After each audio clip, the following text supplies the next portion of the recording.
Boa noite a todas, todes e todos. Sejam muito bem-vindas, bem-vindos e bem-vindes ao canal Utopia Revolucionária. Eu já peço que, se você gostar do meu conteúdo, você se inscreva no canal, curta, comente, compartilhe.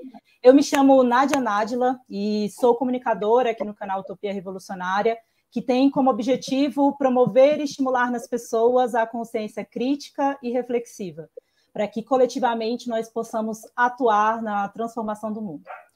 Hoje, a nossa live é sobre a revolução vinda de baixo de Malcolm X ao Partido dos Panteras Negras.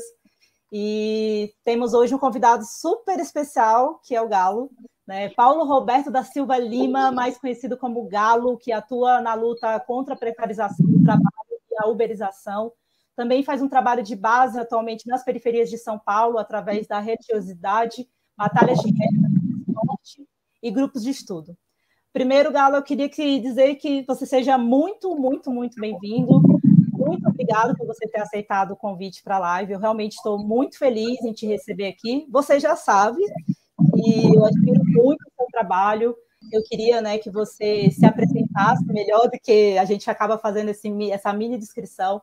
Mas eu queria que você se apresentasse, falasse quem é o Paulo, quando o Paulo virou Galo, que eu acho que é uma coisa assim que... Não sei se é a mesma pessoa de antes, é a pessoa que mudou, é uma pessoa que descobriu um mundo novo. Valeu, Nádia. Obrigado aí pelo convite. Da hora demais aí, vamos trocar ideia.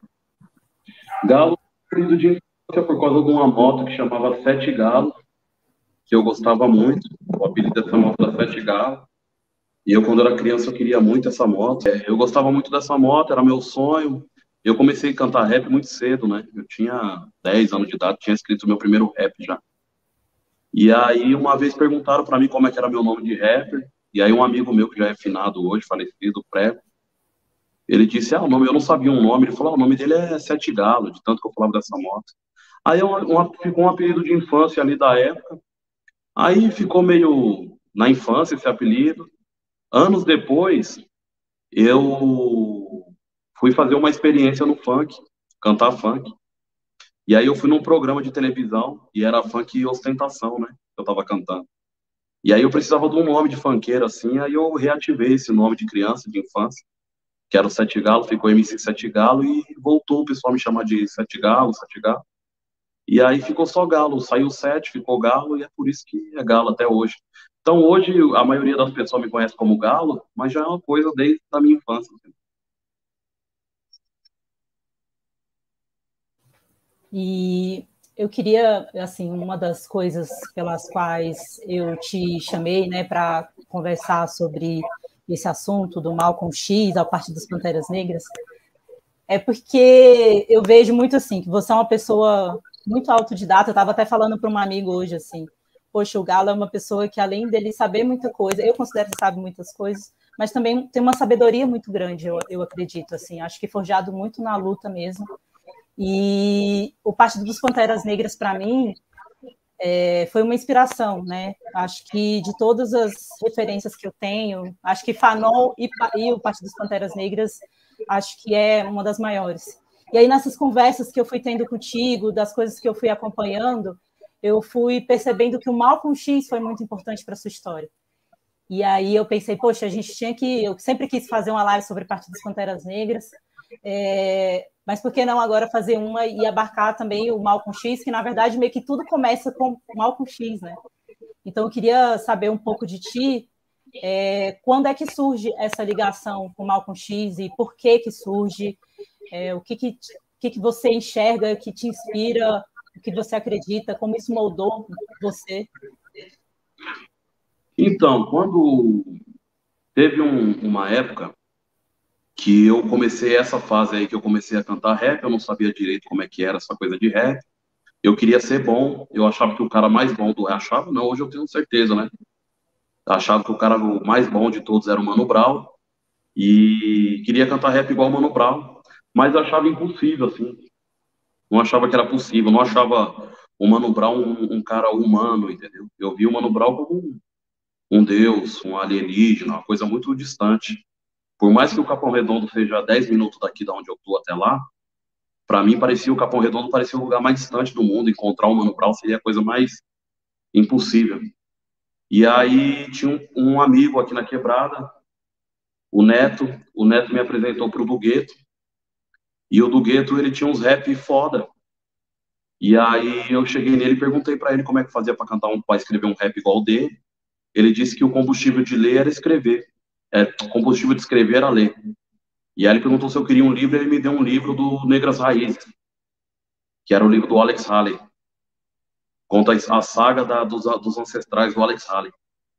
E aí eu achei muito louco o livro, de fato, depois que eu terminei de ler, melhorou.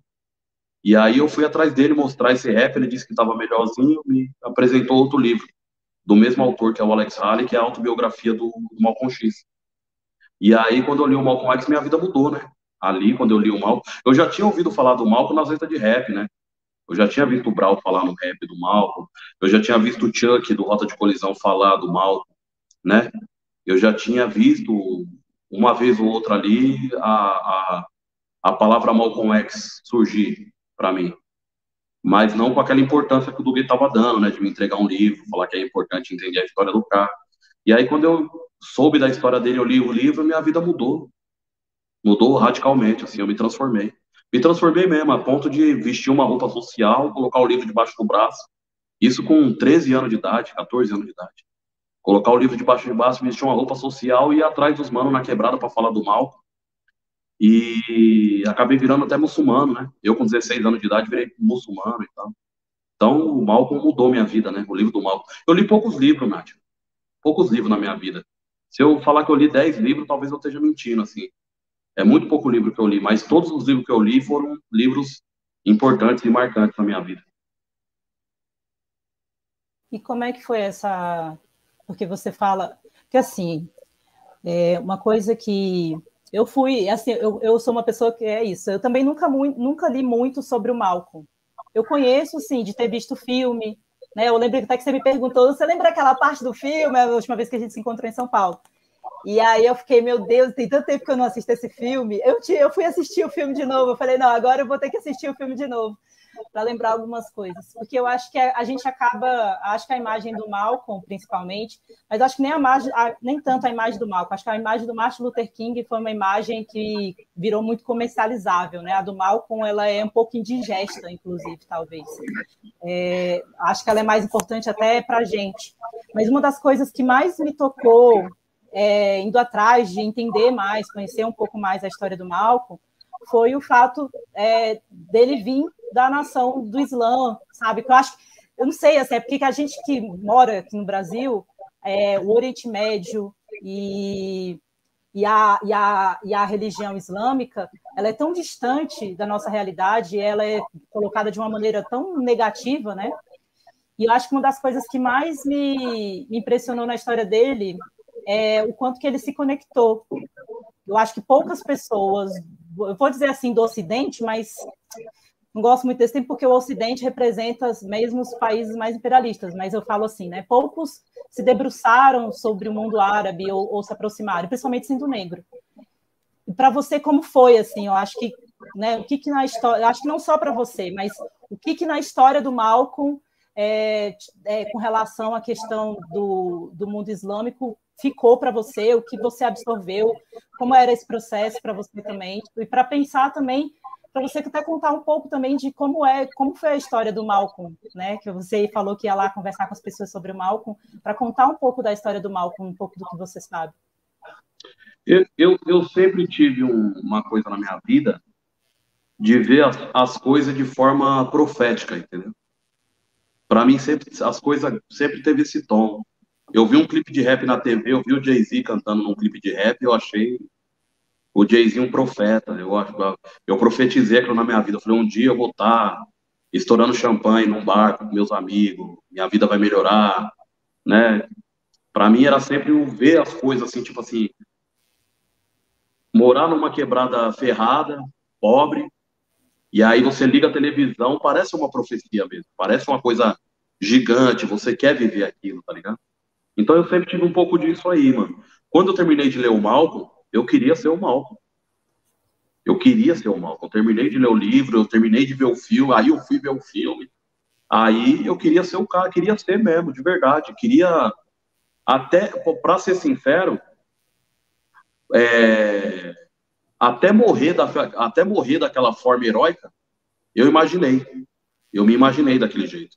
Lógico que depois você cresce, você amadurece, você entende as coisas e tal. Mas para uma criança tem esse efeito. Eu queria tudo. Eu queria ser o Malcolm do começo ao fim, assim. Eu fiz de tudo para ser o Malcolm.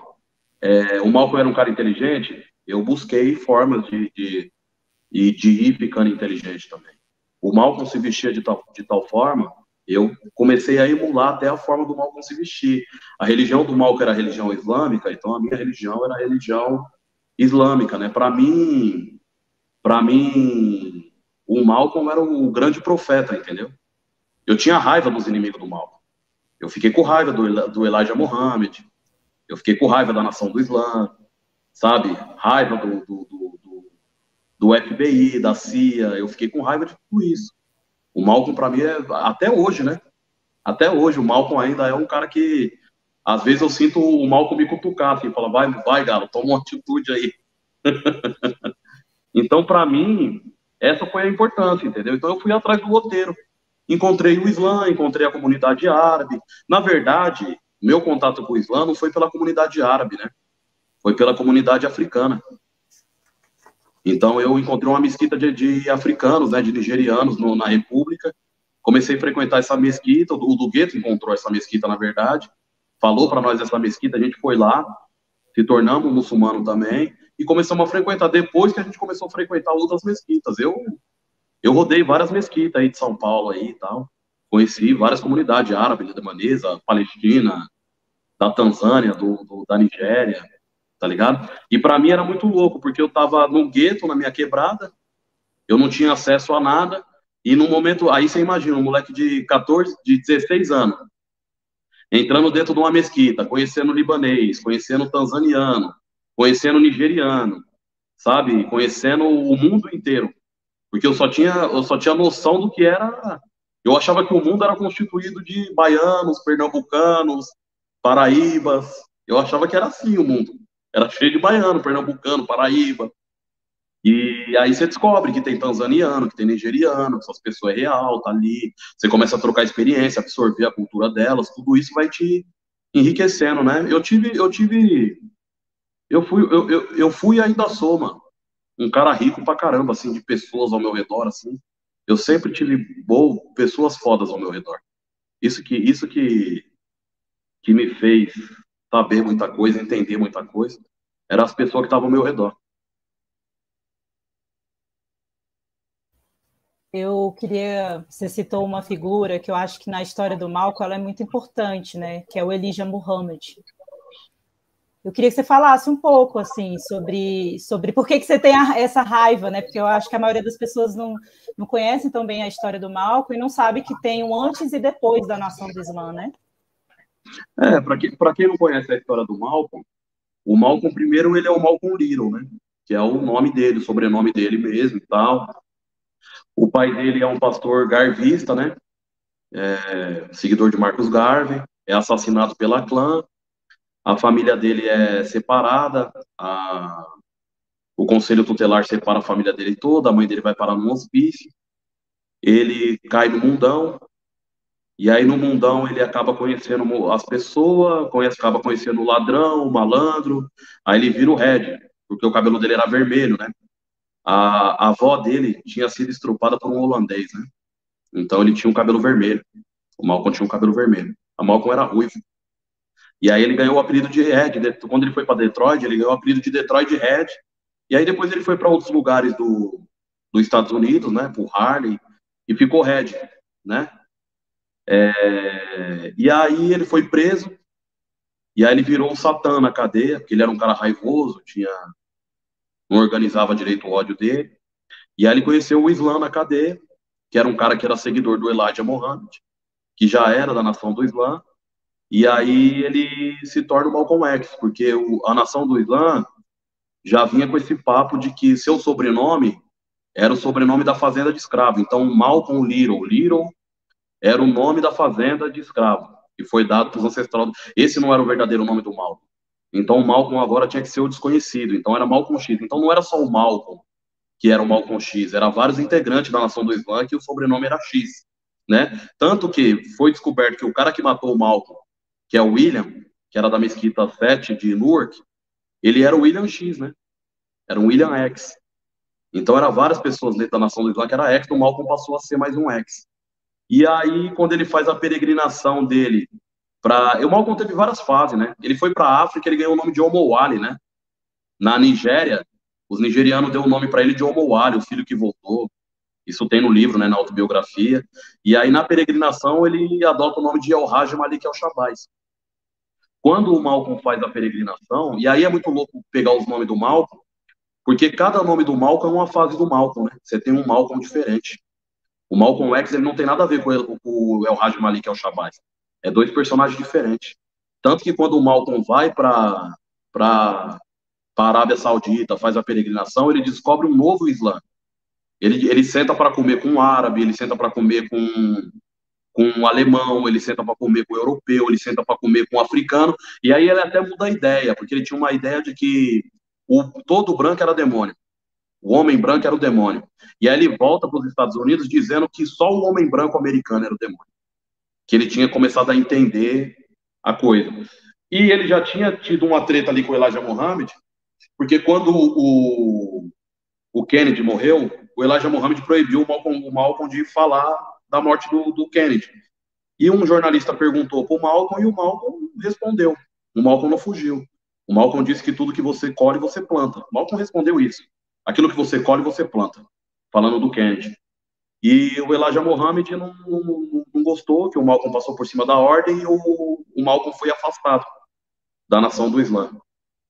Tanto que é engraçado isso, que o fato do Malcolm investir bastante no Muhammad Ali, para trazer o Muhammad Ali para a nação do Islã, era quase como o Malcolm dar um presente para o Elijah. Era quase como um pedido de desculpa para o Elijah. Falou, mano, me desculpa, eu trouxe o Muhammad Ali para a nação. Tá aqui. Que na época era Cassius Clay, né? Então, o Malcolm já estava de olho no Cassius Clay, o Cassius Clay estava de olho nele, estava quase para virar Muhammad Ali. Quando ele é expulso da nação, o Malcolm até aumenta as ofensivas de ir atrás do Muhammad Ali. Tanto que quando ele vai descansar, o pessoal fala assim para ele, Malcolm, vai descansar que tá difícil para você. Ele pede para ir para descansar em Miami, né? Que é onde está tendo uma luta do Muhammad Ali. Ele quer conversar com o Muhammad Ali. Ou seja, o Malcolm ele não descansava, ele era um lutador 24 horas por dia. E aí ele foi para Meca, foi para Medina, né? Fez a peregrinação e ele descobre um outro Islã, que é um Islã onde não tem nada do Elijah Muhammad, entendeu? Não fala que o Elijah Muhammad é um profeta de Deus. Fala que o profeta Muhammad é o profeta. E aí ele fala, opa, peraí. E aí ele já volta mais com o Islã conectado com o Oriente Médio, conectado com o verdadeiro Islã mesmo e tal, que é o Islã sunita. E aí ele funda a mesquita dele, e aí ele faz as pazes com o Martin Luther King, ele entende que o Martin Luther King não é inimigo dele, ele muda, ele entende, ele amadurece, essa é a verdade. O Malcolm, ele com essa viagem, com essa peregrinação, ele amadurece. E aí depois que ele amadurece, ele é assassinado. Nessa fase de El-Hajj Malik El-Shabazz, ele é assassinado. E eu acho muito louco, porque ele vai mudando de nome, e até a fisionomia dele vai mudando. Se você pegar as fotos do Malcolm, o El-Hajj Malik El-Shabazz, ele parece outra figura, tá ligado? Isso o Malcolm é verdade. Malcolm eu acredito, assim, eu não sei, ele vai ficando mais bonito com o tempo, assim, sabe? Ele vai melhorando esteticamente. Inclusive, vai ficando mais encorpado, vai ficando mais intelectual, vai ficando mais maduro, né?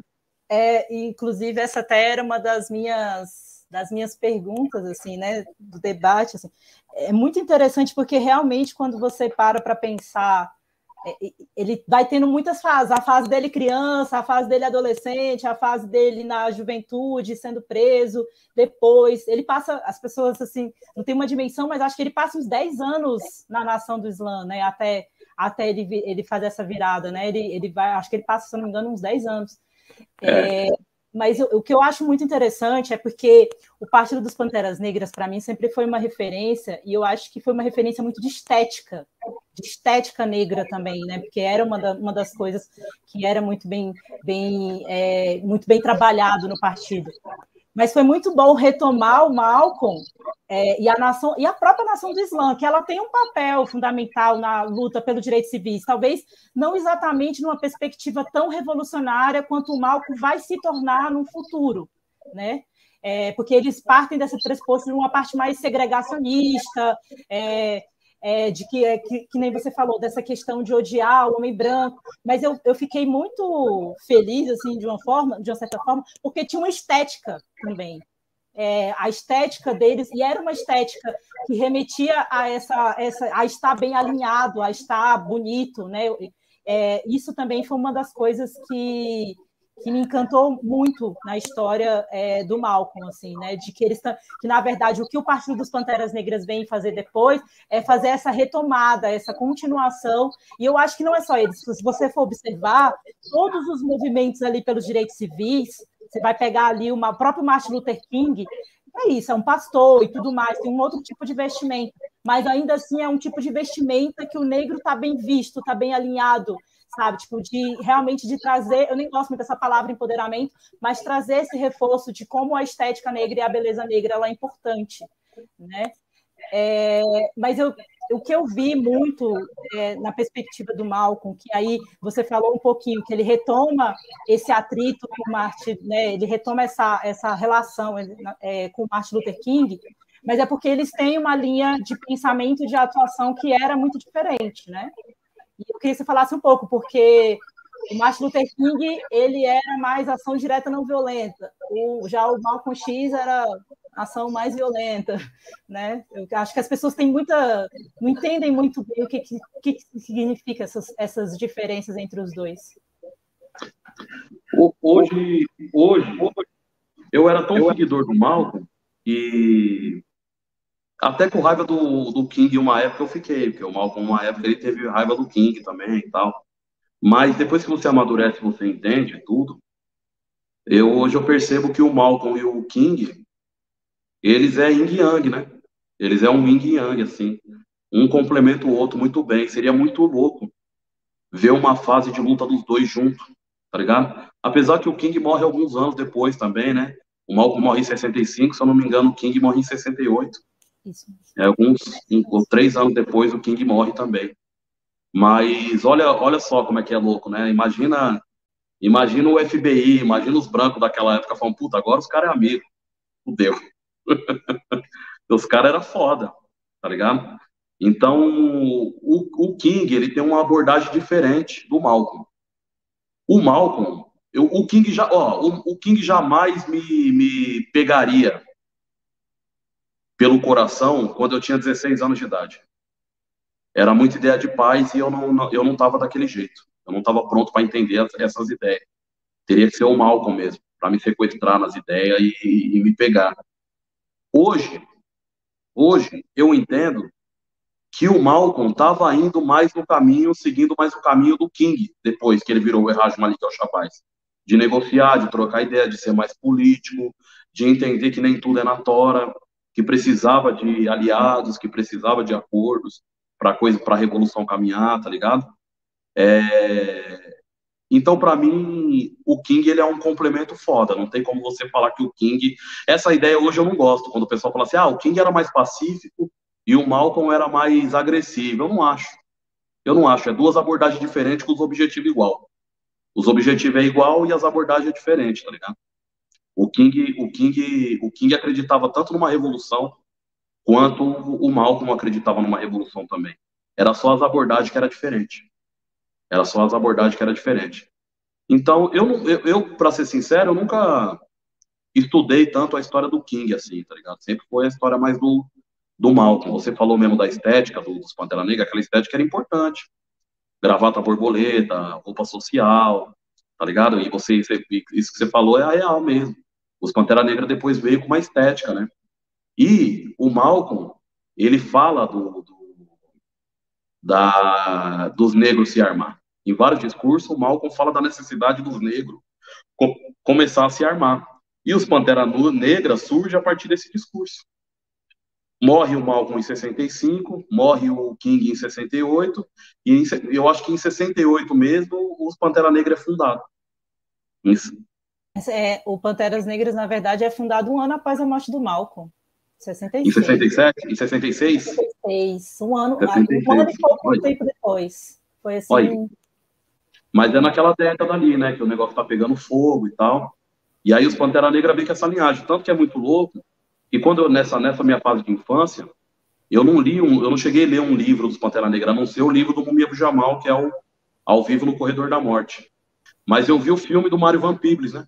Que é a história dos Pantera Negra, e é muito louco. Logo no começo do filme, uma das primeiras ações diretas dos Pantera Negra é fazer a segurança da Beth Shabazz, que é a esposa do Malcolm, tá ligado? Então, ou seja, o Malcolm quase.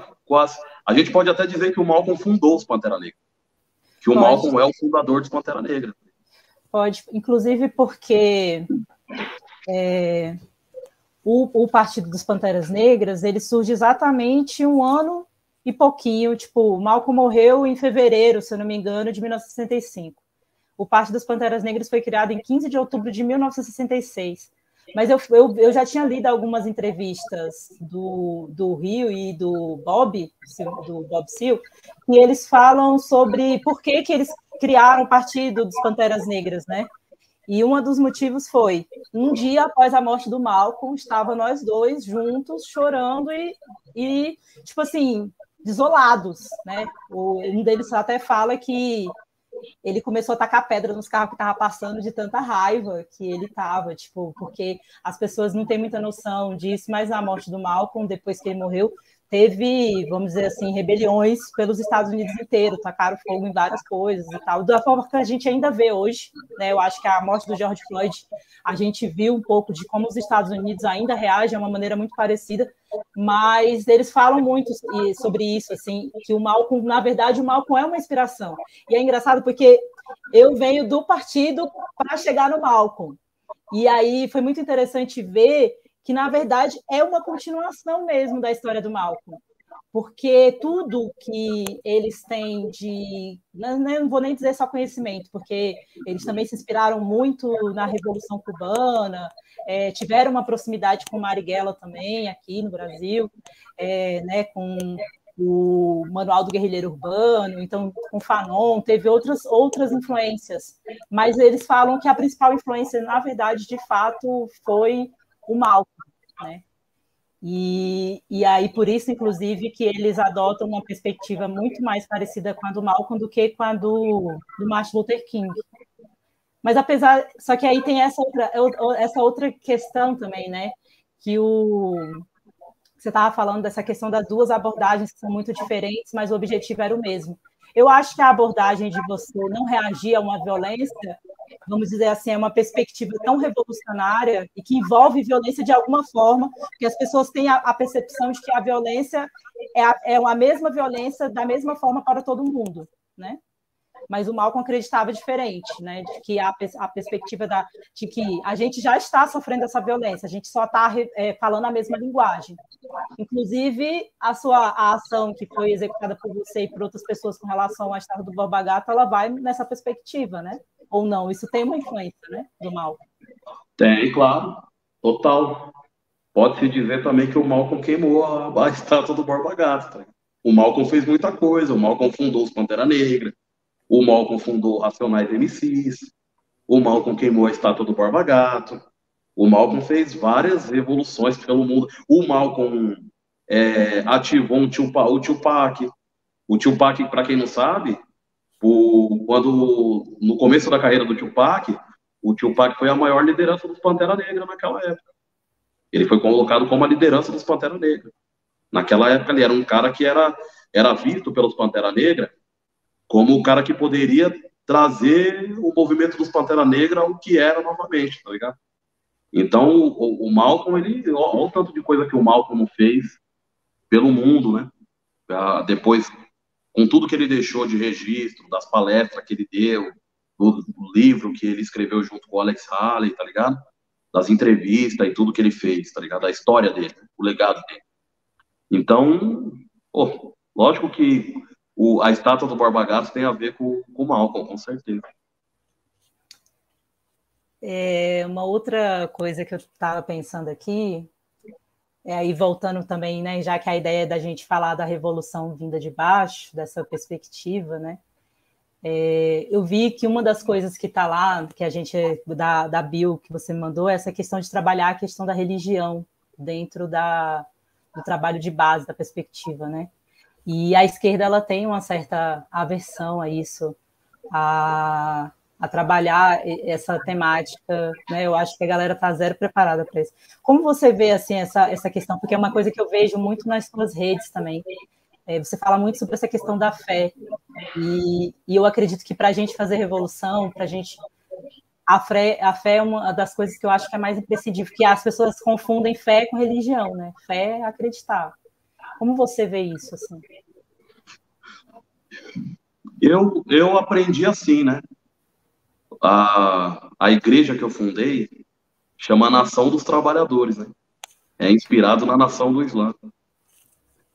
Os entregadores antifascistas é inspirado nos Pantera Negra. Se você pegar o logo dos entregadores antifascistas, você vai ver, quando me perguntaram assim, Galo, como é que você quer o logo? Eu falei, você pega o logo dos Pantera, escreve entregadores antifascistas, tira a Pantera e coloca um moleque de bike com o punho pra cima. É o logo dos entregadores antifascistas. Então, eu ainda estou fazendo o que eu aprendi. Quando eu tinha 12, 13, 14, 15, 16, eu ainda estou colocando em prática toda aquela teoria que eu absorvi. Quando eu era criança, eu estou colocando em prática, acertando, errando mais que acertando. E mais fazendo, né? E eu, sinceramente, não consigo ver... O povo brasileiro é um povo muito espiritualizado. Eu não consigo ver o processo revolucionário no Brasil funcionar sem o campo da espiritualidade. Eu não vejo isso acontecer de verdade, assim. Eu não consigo imaginar que uma favela vire comunista a partir de um trabalho de base dos comunistas, com base em Marx, com base em Lenin, com base nessa situação, em tudo isso, tá ligado? Aqui não é a Rússia, tá ligado? E não é 1917. Então eu acredito que o comunismo, aliado ao campo da espiritualidade, vai conseguir. Sabe, mano? Se você catar a história de Jesus Cristo, é um comunista. Jesus Cristo é um comunista. Essa pergunta tá aqui, sabia? Tipo, você acredita? Depois eu vou te mandar o roteiro que eu fiz. Essa pergunta tá aqui. Você acha que Jesus Cristo era um subversivo? Jesus Cristo é um comunista. Então, por que eu não vou aproveitar isso, sabe? O Paulo Freire fala assim, né? Que não é o Paulo Freire fala do jeito dele, eu falo do meu, né? Não é enfiar um helicóptero dentro do trabalhador. Ensinar o trabalhador a escrever helicóptero. Tem que tirar uma enxada lá de dentro. O trabalhador já sabe escrever. A enxada tá lá, ele sabe o que é uma enxada, então tá fácil, mano. Ele aprender a escrever. É só ele ir pela enxada. Não dá para ele ir pelo helicóptero. Você vai querer enfiar um helicóptero dentro do trabalhador quando você poderia estar tirando uma enxada de lá de dentro? Então, por que você vai querer introduzir o capital, o Marx, o Lenin, em 1917, a Rússia, dentro do trabalhador, se você pode tirar Jesus Cristo, o comunista Jesus Cristo lá de dentro? Porque já está lá dentro. O trabalhador sabe que é mais fácil o camelo passar no buraco da agulha do que o rico entrar no reino dos céus. O trabalhador leu na Bíblia que eles fazem do templo um mercado e Jesus Cristo se revolta, vai lá e quebra o mercado. Então, Jesus Cristo não tem nada a ver com liberalismo. Jesus Cristo não acredita no mercado, certo? Jesus Cristo é anti-imperialista, ele está lutando contra o Império Romano, ele é decolonial, ele está lutando contra a colonização, e é por isso que ele foi morto. Ele foi morto pelos mesmos motivos que o Malcolm foi morto, pelos mesmos motivos que o Martin Luther King foi morto, pelos mesmos motivos que todos os revolucionários do mundo, do nosso campo, foi morto. Jesus Cristo foi morto também. Então, Jesus Cristo é um revolucionário da sua época, um comunismo, quando nem mesmo a palavra comunismo talvez existia, ele já era, né? Aí tem gente que vai falar assim, mas como que Jesus era comunista se não existia a palavra comunismo? Bom, na época que as mulheres vendiam Avon, em 1997, na rua, ou vendia a CUT, elas já eram uberizadas, e a Uber ainda não existia, entendeu? Então, Jesus Cristo era de fato um comunista. Jesus Cristo multiplicou a força de trabalho dos precificadores. Ou Jesus Cristo fala assim, Jesus Cristo multiplicou os peixes. Jesus Cristo acreditava que a força de trabalho era o caminho, era a solução da humanidade. Ele não acreditava que era o capitalismo, que era o capital, que era o que poderia mudar o mundo, que era o dinheiro que poderia mudar o mundo. Porque senão Jesus Cristo teria multiplicado as moedas. Se Jesus Cristo acreditasse no capital, se Jesus Cristo acreditasse naquilo ali, Jesus Cristo não perderia tempo multiplicando os peixes, Jesus Cristo perderia tempo multiplicando as moedas. Jesus Cristo não multiplicou as moedas. Então o trabalhador sabe o que Jesus Cristo é de fato. Então eu acredito nisso, mano. É só virar essa chave, é só tirar lá dentro, como todo trabalhador entende isso aí. É só tirar tá lá de dentro, é só arrumar um jeito de tirar lá de dentro. Então particularmente o Galo, eu não acredito que o processo revolucionário no Brasil vá acontecer sem passar pela questão da espiritualidade. Então, eu acredito que o processo revolucionário vai ter influência das igrejas evangélicas, já tem influência da igreja católica em algum momento, vai ter influência dos terreiros de candomblé, vai ter influência dos encantados dos indígenas. O processo revolucionário brasileiro, ele passa pela questão da espiritualidade. Para muitos trabalhadores, a revolução vai ser uma questão de fé. A revolução vai ser uma questão de fé. E aí, cada um entende do seu jeito. Cada um entende do seu jeito, entendeu? A fé, ela é antiderrotista, tá? A fé é antiderrotista. Dá para fazer uma revolução com fé, sim. Eu acho que uma das coisas, assim, que mais me encanta, na verdade, na sua fala, e me encanta, acho que é mais por uma questão de eu me identificar muito. Por exemplo, quando você fala que o Malcolm era tipo um profeta, assim, né, da gente ter fé e acreditar em algo, para mim essa figura foi o Fred Hampton, né? Eu acho que esse tema da espiritualidade também é um tema que me interessa muito, assim, porque a impressão que eu tenho, não sei se você, eu acho que pelo que você falou, acho que você tem a mesma impressão que a minha. Que eu, por exemplo, sinto que eu me conecto com, por exemplo, com o Fred Hampton, né? Estou citando aqui ele, mas como se eu conhecesse, isso que você falou, como se a gente trocasse ideia, é um sentimento que eu tenho muito, assim. E eu tenho refletido muito, e acho que justamente por conta do movimento indígena, eu acho que para eles não existe a dissociação, entre espiritualidade e luta. É uma coisa que está intrinsecamente ligada. Tipo, antes de você ir para um ato, antes de você ir para uma retomada indígena, antes de você ir para fazer qualquer coisa, antes eles têm esse momento da espiritualidade, assim, esse momento que eles chamam os encantados, esse momento que... E aí eu, né, em alguns momentos fico pensando muito sobre como diversos processos revolucionários na história também tiveram esses momentos, não só de acreditar, uma perspectiva, às vezes, não religiosa, que não envolvia necessariamente uma religião, uma questão mais espiritual, mas como isso também aconteceu. Por exemplo, um lugar que teve... Eu estava ouvindo um podcast há, sei lá, meses atrás, sobre a Revolução Haitiana, e os haitianos, e lá, né, antes da Revolução Haitiana, para quem não sabe, foi a única revolução, a revolta de escravos, que teve uma vitória, que foi bem sucedida, que expulsou os franceses lá do Haiti, que na época era São Domingos. Eles tiveram, antes do processo estourar, eles tiveram um momento ali de, vamos dizer assim, de oração, né? Não sei necessariamente é esse o termo, mas pensando que a religião lá é mais próxima da Umbanda, das religiões de matriz africana, que é o voodoo, mas eles tiveram esse momento e a espiritualidade foi extremamente necessária para que o processo revolucionário desencadeasse e passasse lá seus 12 anos de guerra até eles conseguirem a independência do Haiti. Então, eu concordo muito contigo quando a gente pensa que, para a gente pensar em uma revolução, em qualquer construção, e principalmente no Brasil, eu acho que na América Latina como um todo, né? Mas acho que tem essa ligação com a espiritualidade muito forte de diversas religiões diferentes, diversas formas diferentes. E, ao mesmo tempo, de que, e eu acho que a gente passa dentro do processo, dentro do mundo que a gente vive, do mundo capitalista, que todo tempo a gente está levando porrada, a gente vai desacreditando de determinadas coisas, que as coisas são possíveis. Por isso que eu acho que perpassa muito também pela questão da fé.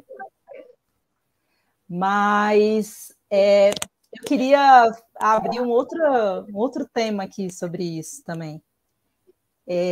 Tanto no Malcolm quanto na história do Partido dos Panteras Negras, O Malcolm falava isso já depois que ele vai para a Meca, depois que ele faz essa ida pelo Oriente Médio, pela África, e que ele volta para os Estados Unidos, ele consegue dialogar melhor com os povos não brancos, né?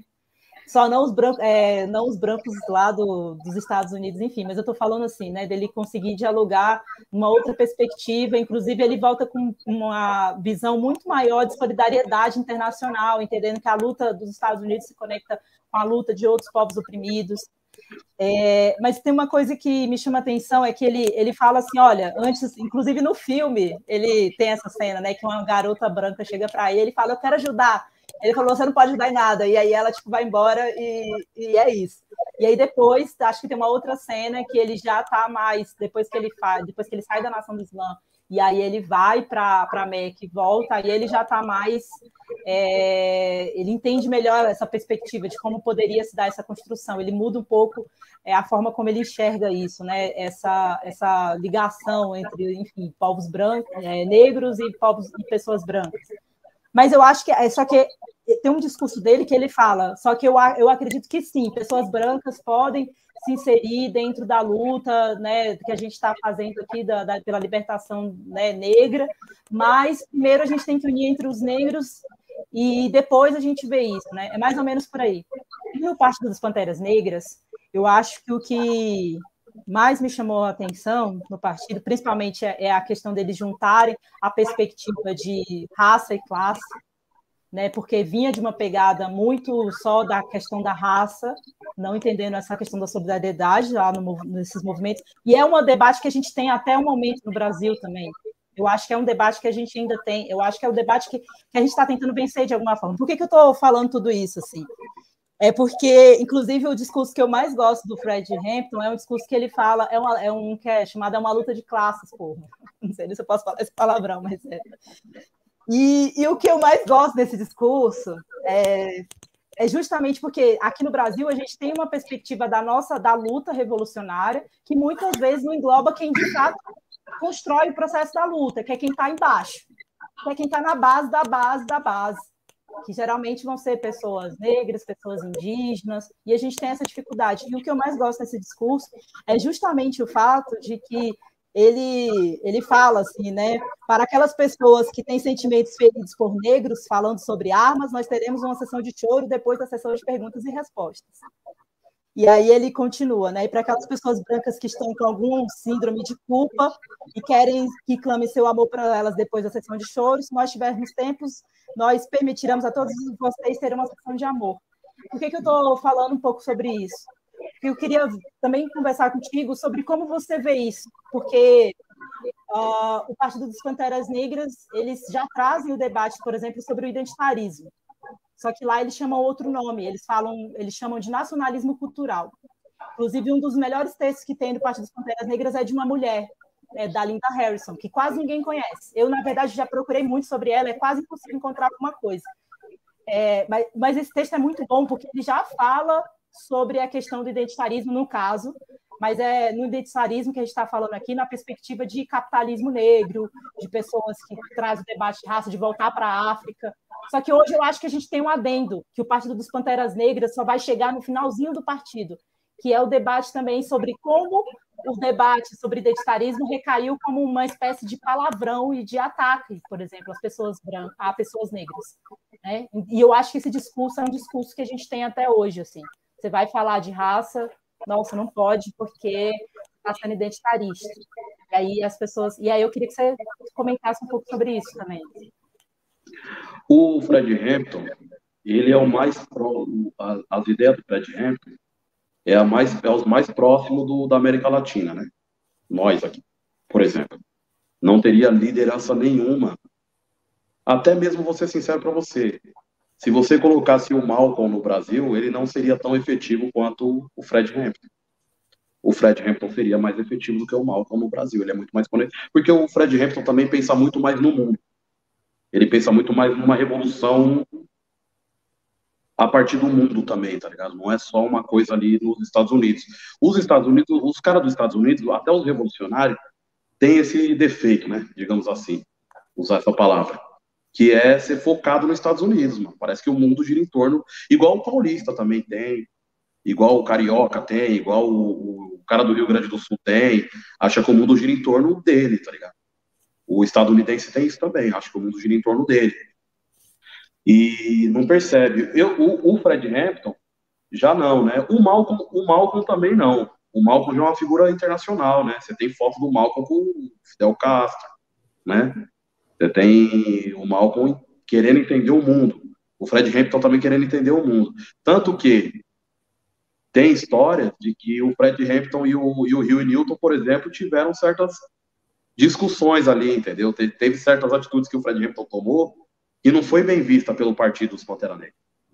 Por exemplo, tentar dialogar com o que eles chamam lá de white trash, né? Os brancos pobres lá dos Estados Unidos, tá ligado? Ou seja, né? Os brancos do sul. O Fred Hampton estava buscando aliados para a revolução, para a luta. E esse barato, muitas vezes, atrapalha o próprio negro. Tá? Atrapalha o próprio negro. Não entender que a luta precisa se massificar, você precisa de aliados para a luta avançar e não necessariamente vai ser do jeito que você quer. Não necessariamente vai ser do jeito que você quer, tá ligado? Que bom, tudo que a gente imagina fosse do jeito que a gente quer. Mas não é. Tanto que eu falava um tempo atrás, até com meus amigos comunistas, eu falava assim, ó, muitos comunistas estão esperando a cabeça do Marx se conectar ao corpo do Muhammad Ali para poder fazer a revolução, tá ligado? E a verdade é que a cabeça do Olavo de Carvalho e o corpo é do Faustão. Não é. A revolução vai ser feita assim, na maluquice, na doideira, e a gente vai ter que administrar essa maluquice. E eu não estava errado quando eu falei isso, mano, porque o Borba Gato mesmo, na queima do Borba Gato tem terraplanista, tem antivacina, sabe? Tem aquele cara que não é esquerda, não é direita, não sabe o que é e acaba, às vezes, pendendo até para um discurso fascista. Teve de tudo na queima do Borba Gato, tá ligado? Nós administrou aquele ódio, organizou aquele ódio e fez o que precisava fazer. O Fred Hampton tinha essa visão. Tinha essa visão. Pô, mas você tá se juntando com os brancos pobres é racista. Mas é um racista diferente. É um racista que me chama de macaco. Não é um racista que me obriga a trabalhar para ele. Ele não tem dinheiro para fazer eu trabalhar para ele. Tá ligado? Então, quem sabe eu não consigo virar uma chave ali e fazer a luta acontecer também a partir daquele ponto ali. Pensar com a cabeça de um general. Uma estratégia, você imagina um campo de guerra e traça a sua estratégia para fazer a sua luta, tá ligado? Importar certas terminologias, certos termos dos Estados Unidos só fez o Brasil perder com a luta. Colorismo atrapalhou nós. A gente tinha que ter uma outra, buscar soluções baseadas na nossa realidade racial para essa situação da diferença de cor que os negros têm. E os indígenas, né? Também. Sim. A gente teria que, a questão do identitarismo, a gente teria que buscar soluções baseadas na nossa realidade para entender essa questão do identitarismo. Então a gente foi importante, porque o imperialismo é isso, né? O imperialismo é neocolonialismo, né? Eu acho que pode ser, não sei se pode usar isso assim, mas imperialismo seria isso, uma nova colonização, tá ligado?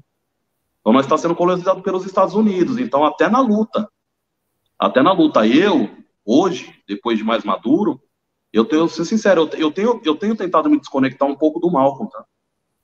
Eu tenho me desconectado um pouco do Malcolm, eu tenho tentado me conectar com outros personagens, porque se eu fico muito conectado só com o Malcolm, eu não faço a luta acontecer aqui. Se eu fico muito conectado com os Pantera Negra, eu não faço a luta acontecer, porque esse erro eu já cometi. Eu já tentei criar os Pantera Negra do Brasil com os entregadores antifascistas. Inclusive, tem uma pergunta aqui, que é só para fazer logo antes que eu perca, que alguém, acho que é Nátice, ela falou: Galo, você vê a possibilidade de um partido fundamentado nas bases dos Panteras Negras ser formado no Brasil? Acho que todo mundo tem essa expectativa, mas eu acho que não é realista. Não rola, mano. É as onça parda. No Brasil é os onça parda. Os onça pintada. As arara azul. Tem que ter outro bicho. Pantera Negra que não vai. Entendeu? É outras ideias. É outra realidade, é outra noção. Agora, a gente pegar e adaptar, jogar com o no no cachorro-quente, jogar batata palha no estrogonofe, sabe? Que é o russo, né? Pegar a Revolução Russa e dar o toque brasileiro e colocar um birimbau no meio, pegar o que aconteceu na Nação do Islã e colocar um acarajé no meio, sabe? Aí eu acho que funciona. Aí eu acho que funciona. A gente tem que adaptar as ideias que são muito boas. Por exemplo, pegar o que o Fanon falou, adaptar para nós, pegar o que o Marx falou, adaptar para nós, pegar o que o Lenin falou, adaptar para nós, pegar o que o Amilcar Cabral falou, o que o Thomas Sankara falou, pegar o que todo mundo falou, porque senão a gente comete o erro ao contrário, né? De focar muito no Brasil e esquecer que a gente está dentro do mundo, né? Então, agora, pegar aquele modelo dos Pantera Negra e querer colocar no Brasil é falhar. Na minha visão, é falhar. Eu acho até porque a gente tem... Acho que as pessoas não têm muita noção que as perspectivas históricas de toda a história é muito diferente. Por exemplo, a gente não tem um país... Lá eles são menos miscigenados que nós. Eu acho que essa questão do colorismo é uma questão. A forma como eles veem pessoas negras e pessoas brancas é diferente. Uma pessoa branca que tem um pai, uma mãe negro, uma avó negra é negra nos Estados Unidos. No Brasil, não. No Brasil é pela tonalidade da pele.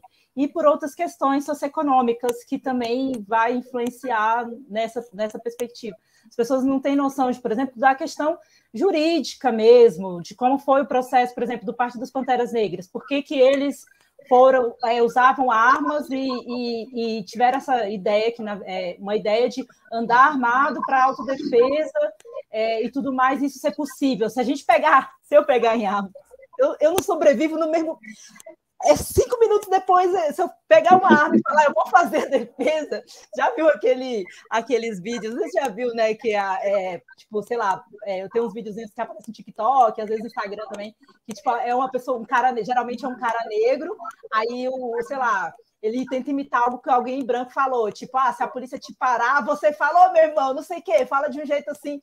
E aí, na hora que aí ele pega, vou fazer isso. Aí vai lá, a polícia para, fala de um jeito todo arrogante, eu tenho meu direito, no nada, assim, ele aparece no céu, assim, sabe? Tipo, onde é que eu tô? Eu acho que é muito diferente, porque na década ali da década de 60 e 70 nos Estados Unidos, tinham leis que permitiam, por exemplo, que as pessoas pudessem andar armadas para sua autodefesa. Eu não sei como é que está isso nos Estados Unidos hoje, mas naquela época tinha isso. E quando o Rio e o Bob eles resolvem criar o Partido dos Panteras Negras, eles andavam armados porque essa lei permitia. Mas a partir do momento que eles começam a fazer isso, a primeira ação deles de grande repercussão foi uma ação na frente de um tribunal que estava sendo julgado para ver se revogava a lei que permitia as pessoas terem acesso à arma, justamente por conta que eles estavam começando a fazer essas ações. E aí eles conseguiram fazer com que a lei permanecesse.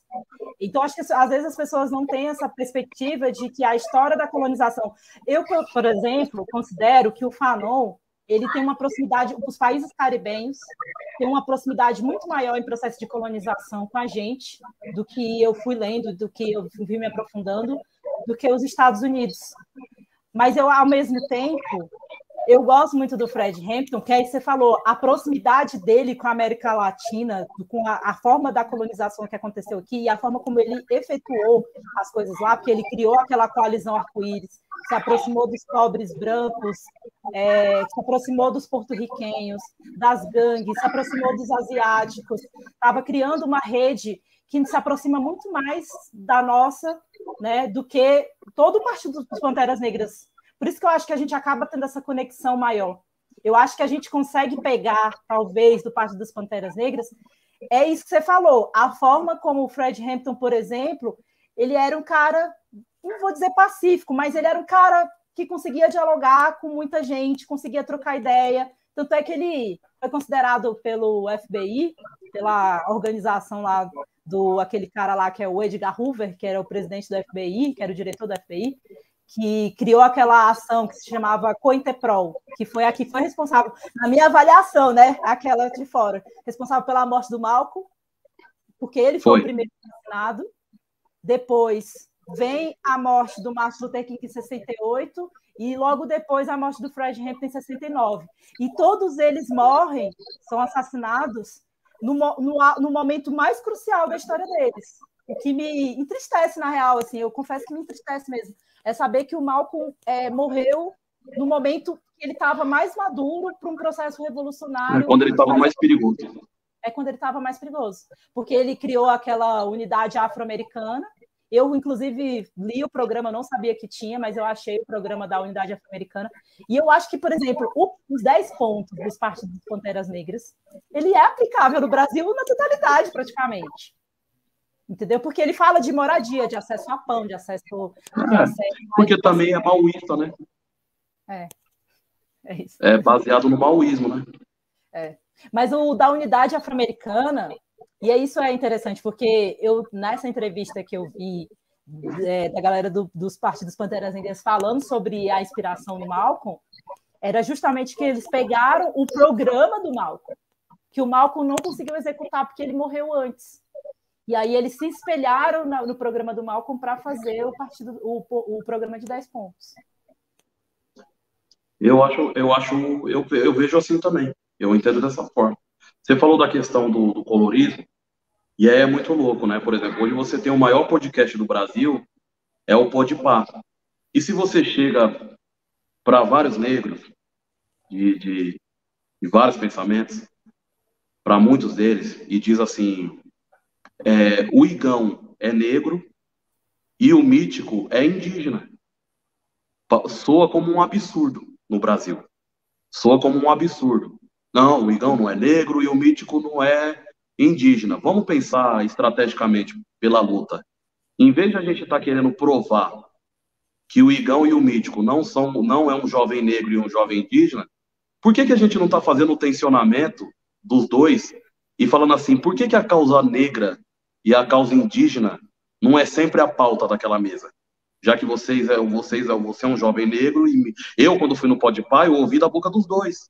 Do Igão, que ele era um jovem negro, e do Mítico, que ele era um jovem indígena. E eles são descendentes mesmo, de negros e de indígenas. Na família deles, diretamente. Então, por que a gente não está fazendo o tensionamento na luta de chegar no Igão e no Mítico, por exemplo, que é o maior podcast do Brasil, Podpah, e falar assim, não, beleza. Mas cadê os negros na mesa? Cadê os indígenas nessa mesa? A ideia negra e a ideia indígena tem que estar aí quase que 70% nessa mesa aí, né? Para valer a pena também essa luta. Se ligou? Então, ou seja, às vezes nós vai no caminho contrário, contraprodutivo. A gente pega essa coisa do colorismo, em vez da gente usar a nosso favor, adaptar e trazer e falar assim, não, peraí, ok, vamos fazer a luta funcionar, a gente usa isso de uma forma importada diretamente e se fode, se fragmenta, atrapalha a luta, emperra a luta. A nossa luta era para estar muito mais avançada, se não fosse certas areias que foi jogada na roda. Mas é foda porque eu comecei minha militância no movimento negro, né? Assim, eu nunca tive problema porque esteticamente mesmo, de tonalidade de pele, eu sempre fui considerada uma mulher negra e isso nunca teve dúvidas, né, para as pessoas. Eu confesso que eu sou uma pessoa, eu falo que eu sou uma pessoa sortuda, porque pelo menos eu sou considerada negra, seja pelos negros, seja pelos brancos. Eu sempre sou considerada uma pessoa negra. Mas me incomoda muito esse debate sobre, tipo, ver uma pessoa que você vê que tem todos os traços, tem todas as características, e é isso, não é considerada negra pelo movimento indígena ou pelo movimento negro. E aí tem toda uma perspectiva também do movimento indígena, que eu acredito que está num processo de expansão e de entendimento, que também, às vezes, vê a questão indígena, mas não vê necessariamente a questão também de pessoas indígenas que também se misturaram, também são afro-indígenas. Esse é um debate que está correndo. E aí é foda porque a impressão que eu tenho é que a gente fica, nós que somos os de baixo, que estamos sendo mais oprimidos, que estamos mais sofrendo os efeitos do capitalismo, a gente está brigando entre si, é um negócio muito foda. Enquanto a branquitude, que tem uma identidade de dominação, de supremacia, em nenhum momento a identidade dela é questionada, em nenhum momento a identidade dela, que eu falo assim, a identidade dela, de que entender que ela tem identidade. Porque a gente fica o tempo todo mundo fica tentando se entender. Eu sou negro, quem eu sou nessa sociedade, eu sou encarada assim por tal espaço, encarada assim por outro espaço. E aí, e me preocupa ainda mais, eu acho que se tem uma coisa que a gente pode, talvez, importar no Partido dos Panteras Negras, no seu momento de amadurecimento, e no Malcolm X também, no momento de amadurecimento deles, é a questão da solidariedade entre povos oprimidos. Que eu acho que no Brasil é um negócio muito difícil da gente conseguir trabalhar. Que é tipo, a gente não tem essa dimensão de mundo, sabe? Eu acho que o fato da gente falar o português, por exemplo, e não falar espanhol, dificulta muito nas nossas relações com os outros povos da América Latina e de como é difícil, por exemplo, as pessoas se conectar. Eu vou falar da Palestina, assim, mas é porque tudo que está acontecendo agora, mas como é que é difícil a gente se conectar, por exemplo, com a Palestina ou com um país determinado africano. A gente, às vezes, fica muito numa coisa de retomar. Isso me incomoda. Isso é um negócio que eu falo diretamente, isso me incomoda. Eu sou muito fanoniana nesse ponto. Me incomoda muito essa coisa, eu já escutei assim, eu tinha que usar turbante, que eu tenho que usar roupas mais coloridas, eu tenho que retomar uma ancestralidade africana, sabe? Tipo, isso é um negócio que me incomoda. E eu acho que passa por esse debate do colorismo também, sabe? É uma ideia de que eu, por ser negra, tenho alguma coisa a resgatar que você, galo, por ser mais claro que eu, não tem. Porque talvez para o movimento negro você não seja considerado. E óbvio que eu estou falando do movimento negro aqui, gente, mas reforço, o maior problema é a branquitude. Mas eu estou aqui trazendo uma problemática, entendeu? Dessa falta de percepção, às vezes, de que o nosso problema é o capital, óbvio. E ele vai passar por várias questões. Mas a gente está sendo, enquanto a gente está brigando entre si, tem alguém que está lucrando com isso. É isso. A gente está perdendo tempo com uma coisa que às vezes nós não deveria perder, mas eu confesso que eu perco bastante tempo com isso, porque eu acho que isso também, resolver esse problema, é a chave para a roda desemperrar também e o processo revolucionário começar a fluir da forma que precisa começar a fluir, tá ligado? Eu mesmo, vamos supor, se a gente fizesse a revolução agora, tivesse o comunismo aí e tudo, eu não ia ficar me afirmando como homem negro, não. Eu só viver. Não, eu só viver. Eu só ia ser cidadão do mundo aí. Entendeu? Eu ser um ser humano do mundo. Entendeu, mano? Eu costumo falar que assim, eu falei isso muito com Jéssica, conversei muito com ela sobre isso, que eu acho que é uma dor, assim, essa coisa de você estar todo tempo tendo que se afirmar, e eu, tipo assim, não me afirmo porque eu quero. É foda porque as pessoas já nos reconhecem assim, e parece que eu tenho uma frase de uma amiga que eu nunca esqueci na militância, que ela falou assim: eu nunca fui tão negra quanto eu comecei a ser negra dentro da esquerda. Porque a esquerda, de uma certa forma, ela fica o tempo todo te lembrando que você é o diferente, que você precisa ser essa representatividade, que você precisa encarnar isso. E eu falo, cara, vocês não têm noção do quanto que isso é cansativo, sabe? Eu não quero falar sobre negritude o tempo inteiro, acho que ninguém quer falar sobre isso. A gente queria procurar maquiagem no YouTube e aparecer maquiagem para nossa pele. A gente queria ter que botar maquiagem negra para pessoas negras. É muito foda, sabe?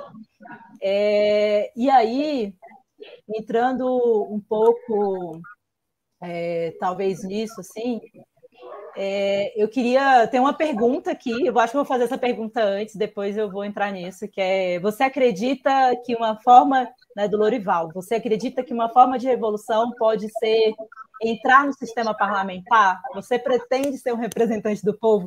Acho que o Galo sempre recebe essa pergunta. Eu só recebo essa pergunta. Tá todo mundo na expectativa. Tem gente que faz ela de forma passiva, tem gente que faz de forma agressiva. Às vezes essa pergunta vem: porra, Galo, quando que vai ter? Já tá passando da hora, não sei o quê. Isso é uma coisa que tá comigo, ó. Eu não posso dizer para você que eu não vou, mas eu sozinho não irei, tá? Eu sozinho não irei. Por vontade minhas vontades é outra. Eu tô com um disco de rap pronto. Se fosse pelas minhas vontades, olha só, se fosse pelas minhas vontades, nesse exato momento, eu lançaria meu disco de rap. Eu tentaria ser o Jay-Z, eu tentaria ser um rapper, eu tentaria fazer meus shows de rap, viver de rap, entendeu? E política ficaria. Política é tudo, mas essa política que eu faço ficaria para um segundo, terceiro ou quarto plano, entendeu? Eu não posso fazer as coisas que eu quero. Eu, eu, eu tenho minha missão, eu tenho minhas responsabilidades, entendeu? Então, ou seja, se amanhã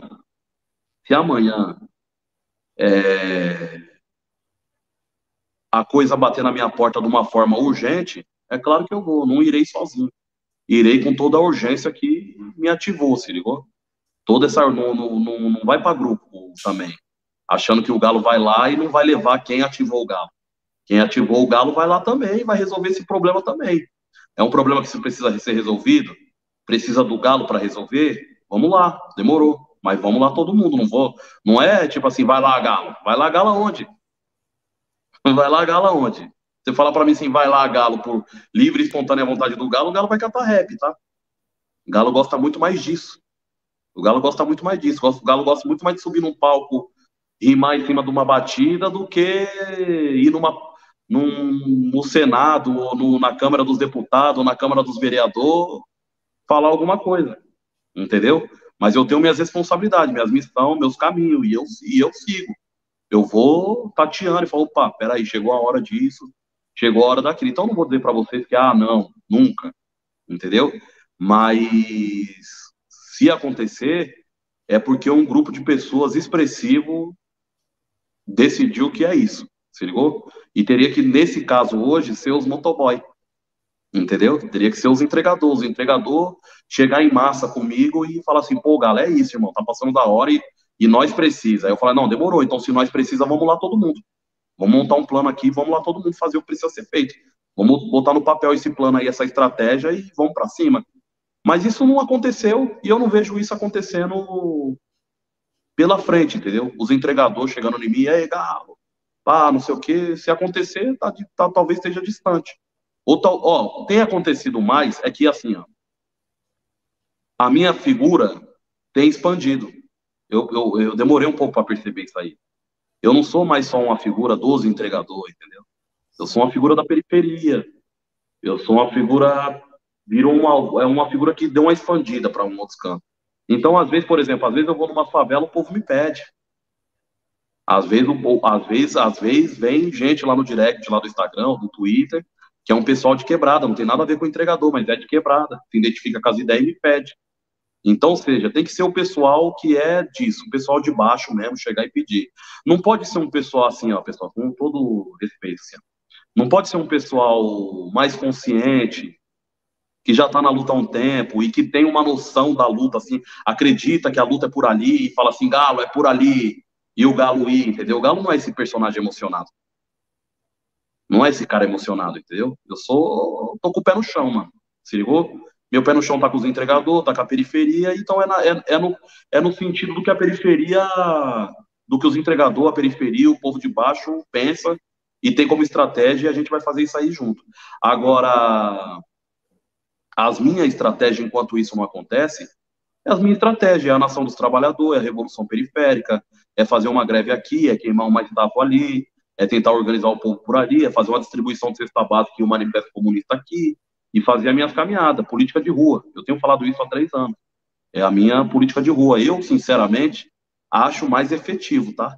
Política de rua do que a política institucional. Não estou falando que a política institucional não seja efetiva, mas eu, particularmente, estou falando da minha individualidade, tá? Eu acho que a política de rua é mais efetiva. Conseguir criar isso aí que a gente está conversando, os Pantera Negra do Brasil, com as características do Brasil, baseado na realidade do Brasil, eu acho muito mais potente do que qualquer candidatura. Eu acho muito mais potente que qualquer candidatura. O personagem político que está conectado com a política na rua, mesmo sem um mandato, eu acho ele mais poderoso do que qualquer um que tem um mandato. Tem uma outra percepção, é uma outra noção, é uma outra ideia, introjeta uma ideia dentro do processo revolucionário mais firme, é o que eu acredito, tá? Por exemplo, olha o que eu acredito, ó. O trabalhador, ele não tem a questão do identitarismo. Vamos na questão do identitarismo, sabe? Como que eu enxergo a luta? Olha como eu enxergo a luta. Eu enxergo a luta da mesma forma que eu enxergo a floresta. A questão das identidades, para mim, eu resolvo na floresta. Então, a floresta ela é diversa. A luta tem que ser diversa. Então, ela tem que ser diversa para dentro, se respeitar na sua diversidade, mas para fora ela é verde. A floresta para dentro ela é colorida, mas para fora ela é verde. Para fora a floresta é uma unidade, mas para dentro ela é diversa. É assim que eu resolvo o problema do identitarismo. Entendeu? Nós para fora, para fora, o galo é um homem, certo? A Nádia é mulher. Para dentro, mas é diverso. A gente se respeita, a gente se entende, a gente dialoga sobre isso. Mas para fora, nós precisamos ser um só. Contra o inimigo, nós precisamos ser um só. O galo é homem, a Nádia é mulher. Agora, no momento que a gente estiver lutando contra o inimigo, nós dois precisamos ser verde. Nós dois precisamos ser verde. Sabe? Para dentro se respeitar, para fora formar uma unidade. Para conseguir vencer esse inimigo que está lá fora. Porque nós temos um inimigo em comum. Agora, se o inimigo percebe que o galo e a Nádia têm diferenças, o inimigo vai dividir nós a partir dessas diferenças. Nós não pode deixar o inimigo usar essas diferenças contra nós. Nós temos que usar essas diferenças para se unir. Se respeitar dentro dessas... A Nádia tem que conversar com o galo e tem que falar assim, o galo respeita, me respeita. Ele respeita, me respeita como mulher. O galo não me desrespeita como mulher. O galo não me assedia. O galo não me trata como sexo frágil. O galo me trata como um camarada, como companheiro. Nós é ombro a ombro. Nós é a mesma batida. Então, a nossa diferença vai nos unificar. Esse respeito. Entendeu? Agora, se a gente deixar, o inimigo utiliza isso contra nós, entendeu? E aí fudeu. Então, para fora, nós temos que ser uma unidade. Então, no meu pensamento, é assim, ó. Olha todas as identidades. E aí, a esquerda erra quando ela critica o identitarismo, muitas vezes a esquerda branca, nesse ponto. Tem que ir pelo trabalhador, tem que ir pela classe, esquece essa coisa de negro, esquece essa coisa de mulher, esquece essa coisa de LGBT, esquece essa coisa de indígena, tem que ir pela classe. E a esquerda, essa esquerda branca esquece que trabalhador é mais uma identidade. O trabalhador não é a identidade, o trabalhador não vai servir de identidade para todo mundo. O trabalhador é mais uma das identidades. O negro é uma manga, o LGBT é uma goiaba, o indígena é um abacate e o trabalhador é uma banana. Entendeu? Então, ou seja, é mais uma identidade. É simples. E vamos ser sinceros, a identidade de trabalhador é a identidade mais enfraquecida nesse exato momento. Porque assim, ó, a mulher comum, que não é da luta, que não é... ela tem a Anitta, ela tem a Beyoncé. O LGBT tem o Pablo Vittar. O negro tem o Jay-Z. Quem é o trabalhador famoso do mundo? Nenhum, porque ninguém nem queria ser trabalhador. Ninguém quer ser trabalhador, irmão. Ninguém quer ser trabalhador. Então, se a esquerda branca, nessa que pensa desse jeito aí, entendesse que trabalhador é mais uma das identidades que precisa ser fortificada, nós já estaria avançado. Nós já estaria avançando. Eu não tenho que anular o negro e colocar um trabalhador no lugar do negro. Eu tenho que colocar o negro bem posicionado dentro dessa floresta, respeitando e sendo respeitado. E a gente fazer essa floresta ser verde para fora, ser colorida para dentro, e a gente fazer a coisa acontecer. Porque muitas vezes nós não temos uma identidade só. A gente não é só negro, a gente é trabalhador, a gente é motoboy, a gente é do futebol de várzea, a gente gosta de jogar sinuca, nós é sinuqueiro, às vezes nós jogamos, essa é a nossa identidade. Nós é negro, nós é mulher, joga futebol, tá ligado? Mas tem uma pessoa só tem várias identidades, tá ligado? Tem que respeitar essa diversidade das pessoas, tá ligado? Então, para mim, a luta é assim, por isso que eu falo que aqui, mais do que Panteras Negras, uma coisa homogênea, seriam umas arara azul, rosa, umas onças pintadas, uns ornitorrincos. O Brasil é os ornitorrincos, mano. É tudo capivara. Capivara. Mano. Entendeu? Funciona. Entendeu? Então, para mim, é assim, vai desse jeito, entendeu? Eu penso desse jeito. Eu não iria para política institucional. Eu não estou falando de nos moldes que tem aí hoje, não. Estou falando dentro da minha ideia aqui que eu dou. Eu não iria para a política institucional por uma vontade minha. Não iria, de jeito nenhum. Teria que ser uma vontade coletiva. Teria que ser um sonho coletivo. Teria que sonhar isso junto. Teria que eu e mais outras pessoas sonhar isso junto, estrategizar isso junto e ir com um plano. E pensando no começo, no meio e fim, e falar, mano, é ir lá, mas vai lá, vai matar 30 e vai voltar. É isso. Agora, ir lá por causa de uma vontade, porque, seria legal ser vereador, seria legal ser deputado, não vai partir de mim. Agora, coletivamente, pode acontecer. Em algum momento, se isso for uma necessidade do meu coletivo. É foda, porque a impressão que eu tenho é que toda pessoa, assim, não só pessoa que vem de baixo, mas qualquer pessoa que se destaca a nível político dentro da esquerda, começa a existir essa cobrança contínua que a pessoa vire parlamentar, porque vai ajudar mais pessoas, porque vai fazer coisas mais, vai poder fazer mais e tudo mais. E eu já tive a minha fase de rechaçar total e completamente a institucionalidade. Nádia, desculpa só te cortar. Só para falar, para finalizar aqui. Pode falar. Você acha que eu não gostaria de ser um deputado, um vereador, ganhar 18 mil para fazer a luta? Ia ser distinto. Ia ser maravilhoso. Jéssica lá, entendeu? Ia ser maravilhoso. Ia ser maravilhoso, entendeu? Mas veja bem. Mas não é assim não é assim que a banda toca, pelo menos para mim, entendeu? Não é assim que a banda toca, pelo menos para mim. Não é sobre uma vontade. Não é sobre uma vontade, é sobre uma necessidade. Quando surgir a necessidade, vai acontecer. Porque você vai... Eu acredito também que, assim, a institucionalidade ela tem suas limitações em alguns aspectos. Acho que talvez... mas, assim, ela é importante. Só que, ao mesmo tempo, também, o que eu vejo muito do processo da esquerda no Brasil é que a gente se perdeu muito nas perspectivas de luta, porque a gente acaba entrando... Não estou nem falando de entrar ou não na institucionalidade, virar ou não parlamentar, mas a gente se debruça muito sobre o debate da luta dentro da institucionalidade. A gente acaba... E aí tem uma coisa do Malcolm, que uma frase dele, que eu acho que... Eu falei isso até para os meus pais esses dias, que eu acho que eu vou levar para a vida, assim, uma frase dele que ele fala assim, e ele repete isso em muitos discursos dele, né? Que ele fala que a gente tem que começar a jogar o jogo não com as regras deles, mas criar as nossas próprias regras. E eu acho que isso que você está falando, de uma certa forma, é um pouco disso. De como a gente... Óbvio, a gente tem que jogar o jogo entendendo quem a gente é dentro desse jogo, e não só jogando, sabe? Não só indo, levando e tal. Mas a gente também tem que começar a criar outras formas e outros mecanismos de luta que esteja dentro das nossas regras. E aí é por isso que você estava falando, né? Acho que você já fez uma fala falando sobre essa questão da nacionalidade, essa questão da pluralidade dessas identidades, das pessoas que compõem. E aí eu falo mesmo de Brasil, que eu acho que como a gente...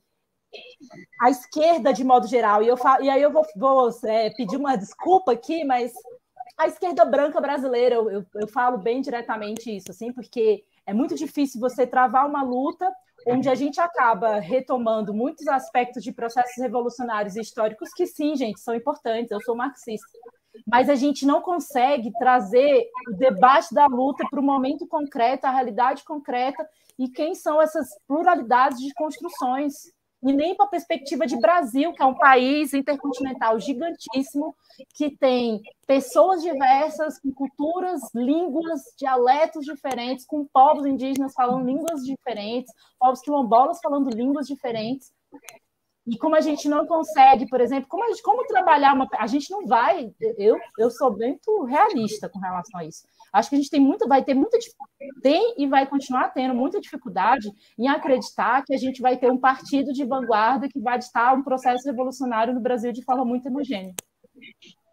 Eu particularmente acredito que a gente precisa não só trabalhar na perspectiva de que as pessoas são plurais, mas de que a gente precisa aprender a dialogar e entender que esses diversos trabalhos de bases que acontecem nesses Brasis precisariam dialogar para que a gente conseguisse ter força.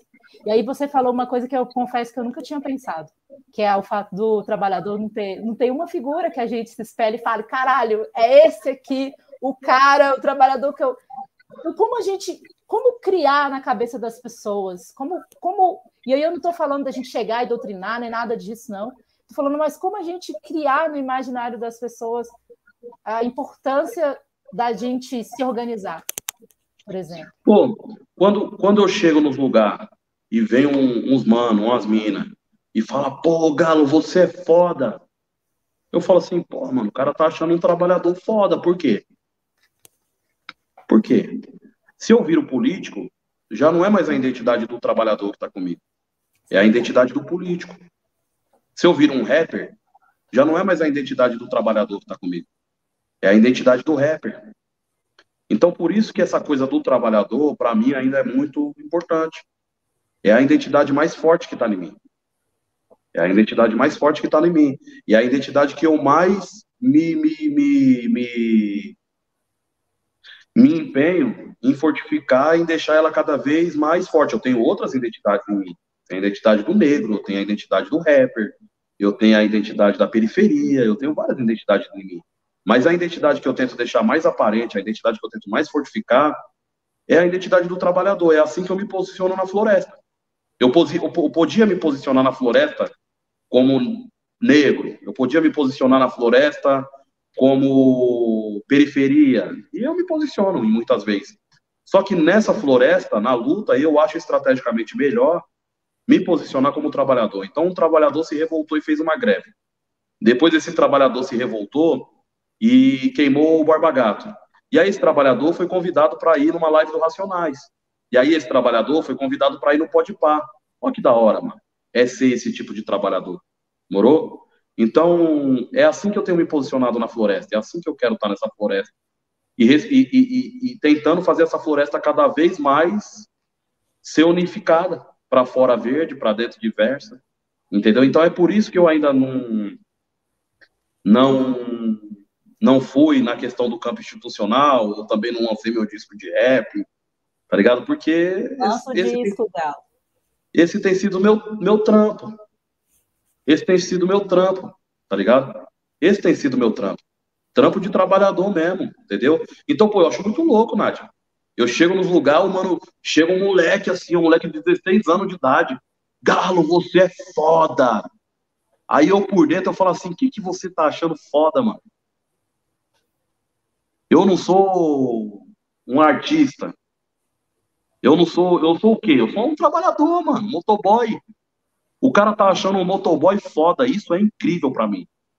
Isso é revolucionário pra mim. Só que não é o motoboy, veja bem, ele não tá achando o motoboy que entrega comida foda. Ele tá achando o motoboy que se revoltou foda. Caralho, mano, nós vai fazer uma revolução mesmo. Nós vai fazer uma revolução mesmo. Olha o que ele tá achando foda. O motoboy que se revoltou. Aí falou, pô, o motoboy se revoltou e ficou amigo do Mano Brown. Se revoltar é da hora. Se revoltar é da hora, da camisa, hein? Esse negócio de se revoltar da camisa. Então, esse tem sido o meu plano, entendeu? Esse tem sido o meu plano, esse tem sido o meu trabalho. Galo, acho que para caminhar para a gente poder encerrar, eu vou te fazer uma última pergunta. Vai fugir um pouco, mas é sobre você ainda.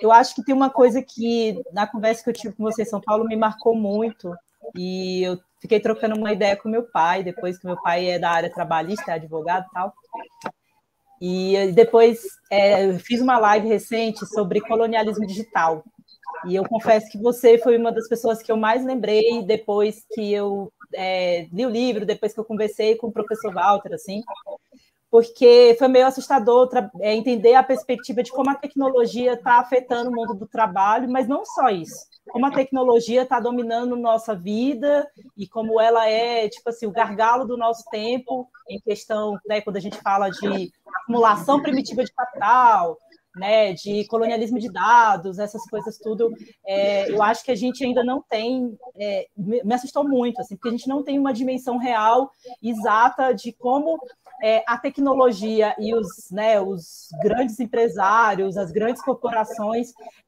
agora a gente passa por uma outra perspectiva de relação de trabalho, por conta das tecnologias e tudo mais.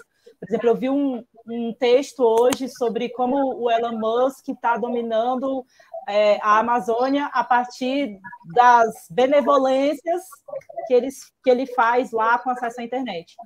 E aí, que eu estava falando de uma fala que você fez, que a gente trocou uma ideia, mas eu estava bem cansada já nessa hora, e aí era sobre como a questão dos aplicativos, como é uma pergunta que eu acho que você já respondeu muitas vezes, mas eu queria deixar isso registrado aqui na live também, que é como a questão dos aplicativos está mudando a relação, né, com relação aos entregadores, o iFood, a uberização, e como isso vai mudar a perspectiva da relação de exploração do trabalho a longo prazo, assim. Né? Só para, eu não sei se acho que não sei se acha que você entendeu a pergunta, mas era mais para você trazer como isso está mudando a perspectiva da exploração do trabalho com relação aos entregadores e qual é a perspectiva para a relação de trabalho que você acredita que vai mudar também. Eu acho muito louco que estoura uma guerra, né? Palestina e Israel. E aí o pessoal fala assim, o problema do mundo é a religião. Falo, o problema do mundo é o capitalismo, irmão. Aí os entregadores estão vivendo uma questão surge a Revolução Industrial. O problema do mundo é a tecnologia. O problema do mundo continua o capitalismo. Então, tipo assim, o foda é essa tecnologia tá servindo ao capital, né? Essa tecnologia nova não tá servindo às pessoas, né? Porque, pô, mano, quanta tecnologia nós não poderia estar usando para poluir menos, para cuidar do mundo, para cuidar das pessoas. Para viver uma vida com menos trabalho, né? Para viver uma vida melhor, tá ligado? Para viver uma vida melhor, para fazer do mundo um lugar melhor, para fazer de nós pessoas melhores, tá ligado? Pô, a gente tem tecnologia hoje que a gente pode colocar as crianças aí, as crianças saem falando línguas, tá ligado? Ai, então, pô, tá ligado? Então, agora a tecnologia é utilizada para o lucro, né? Utilizada para maldade, utilizada para dominação. A religião é utilizada para controle de narrativa, domínio de território, mídia, comportamento das pessoas, a favor do capital. Tudo a favor do capital. Então, por trás de tudo, até da tecnologia, o problema é o capital. O problema é o capitalismo. Então, o que muda nas relações de trabalho, o que muda no futuro do trabalho, a questão da tecnologia, tudo. Como já tem mudado. O que está acontecendo com o mundo? Esse problema não começou na Revolução Industrial? Ali, né, a questão de poluir mais e de ter mais treta, né? No meio que não começa ali. O capitalismo acelerar e ficar voraz e ficar selvagem. Então, o que marca a Revolução Industrial? Não é a chegada de uma nova tecnologia, que é a máquina. A gente tem uma chegada de uma nova tecnologia agora, que é a questão digital, o app, agora a inteligência artificial. A gente passou por uma revolução industrial. Agora a gente está passando por uma revolução digital. É quase como se a gente estivesse passando a gente passou por uma revolução do hardware. E agora a gente está passando por uma revolução do software. É exatamente isso. O software está sendo revolucionado, como o hardware foi revolucionado. Então, o que muda agora nessa revolução do software? É o jeito como as coisas se organizam nesse exato momento, entendeu? Então, se a gente não tomar cuidado, e mesmo tomando cuidado, tá? Por exemplo, a palavra trabalhador vai desaparecer. A palavra comunismo vai desaparecer. A palavra trabalho vai desaparecer. Sabe? Várias palavras que o capitalismo entende que dentro desse software elas têm que ser extinguidas para que o capitalismo continue sobrevivendo e operando, o capitalismo vai extinguir. Você sabe que a Amazon tirou do chat, tem um chat dos trabalhadores na Amazon, né? E aí a Amazon tirou a palavra banheiro do chat dos trabalhadores, porque tinha uma greve surgindo por causa de banheiro. Aí a Amazon foi lá e tirou a palavra banheiro do chat para ninguém conseguir escrever banheiro. Então, ou seja, foi revolucionado o hardware. Agora está sendo revolucionado o software. Então, aos pouquinhos, você vê que o trabalhador não quer ser trabalhador. Ele quer ser colaborador, sabe? Ele quer ser tudo, menos trabalhador. Porque para o capitalismo, essa figura do trabalhador, ela é complicada, mano. Ela faz greve, ela se revolta, ela pode fazer uma revolução, ela dá uma conotação de classe, entendeu? O capitalismo quer extinguir a ideia de classe também. Engana-se que só os comunistas querem isso. É que os comunistas querem isso de verdade, quer que as classes desapareçam de verdade. As classes sociais. Que a gente seja uma classe social só. Agora, o capitalismo quer que a noção de classe... Não é que o capitalismo quer que as classes sociais desapareçam. O capitalismo quer que a noção de classe social desapareça. O capitalismo quer que eu me sinta tão incluído quanto qualquer personagem do mundo. Ó, você mora na favela, mas você veste Nike. Igual o outro ali, você tá ligado? Então tem um plano de mudar o software. Tem um plano de fazer a revolução no software para tirar tudo aquilo que vai de contra o capitalismo e fazer o capitalismo cada vez funcionar mais lubrificado. Cada vez vai funcionar lubrificado. O que eu acho mais perigoso disso tudo é que já não é mais um ser humano que está fazendo isso, entendeu? É o algoritmo, mano. O capitalismo se sofistica sozinho. Sozinho. Ele se autossofistica. O capitalismo não precisa de um ser humano. Engana-se quem pensa que o capitalismo precisa do Elon Musk para o capitalismo avançar. O Elon Musk precisa do capitalismo. O capitalismo não precisa do Elon Musk. Daqui 5, 10 anos, ninguém mais nem lembra do Elon Musk. Vem outro Elon Musk, outro nome. Lembra que nós só falávamos do Eike Batista? Cadê o Eike Batista? Eike afundou na lama. Afundou, entendeu? Então, ou seja, para o capitalismo tanto faz, tanto fez. O importante para o capitalismo é o próprio capitalismo. Sim. Entendeu? Então, ou seja, ele vai se autossofisticando. Então, até os próprios caras que defendem o capitalismo deviam entender que o capitalismo vai jantar até eles. Por exemplo, o Elon Musk, que defende o capitalismo, o próprio Elon Musk tinha que lutar contra o capitalismo, porque o próprio capitalismo, uma hora, vai fazer até o Elon Musk deixar de existir. Vai vir outro. Vai vir outro. Capitalismo é isso. Capitalismo é isso. É uma máquina que está cada vez mais... É uma inteligência artificial há muito tempo. Muito antes da noção de inteligência artificial, o capitalismo já meio que é isso. Ele vai se autossofisticando, ele vai se autoprojetando. E uma hora o capitalismo vai priorizar ele do que o mundo. O capitalismo já prioriza ele do que o ser humano. Já prioriza ele do que o mundo. Uma hora, até o próprio... Uma hora... O mundo vai perceber que não tem mais como. A Terra, que para mim é um organismo vivo, a Terra é um organismo vivo. Esse barato que nós pisa é um organismo vivo. Uma hora isso aqui vai entender que se ele não extinguir isso aqui tudo, a Terra vai desaparecer. É o que está acontecendo. A Terra vai desaparecer. Aí eu acho que a Terra simplesmente vai falar assim, mata tudo. Mata tudo. Mata tudo. Mata esse vírus aí. Esse vírus chamado ser humano que criou capitalismo, que criou dinheiro, que faz tudo, que criou fumaça, que criou CO2, que criou tudo essa merda aí, mata tudo, porque senão quem vai desaparecer é o mundo. Não existe inteligência artificial mais inteligente que a Terra. A Terra é mais inteligente. A Terra é um organismo muito mais inteligente. Entendeu? Então, no momento que a Terra entender que tem que extinguir nós vai ser extinguida. A Terra não extinguir os dinossauros. A Terra não tem problema nenhum em fazer isso. Engana-se quem acha que nós é tão grande, tão importante assim. O ser humano não é tão importante assim. Se a gente olhar para o universo e ver o tamanho do universo, vai ver que nós é um grão de areia. Então, comunismo, capitalismo, socialismo, hinduísmo, islamismo, para a Terra, tanto faz. Para a Terra, tanto faz, mano. Nós temos um entendimento que o comunismo é o melhor para a Terra. Nós temos esse entendimento que o comunismo é o melhor para a Terra, para fazer a Terra ser cada vez mais saudável. E o capitalismo é contra a Terra. Você sabe? É só você pegar assim, ó. No comunismo tem tanto plástico? Dentro do comunismo tem a necessidade de tanto plástico? Não, porque a gente não vai produzir coisas só para ter coisas, né? Então só aí a Terra vai respirar e vai falar, não, agora tá ficando melhor.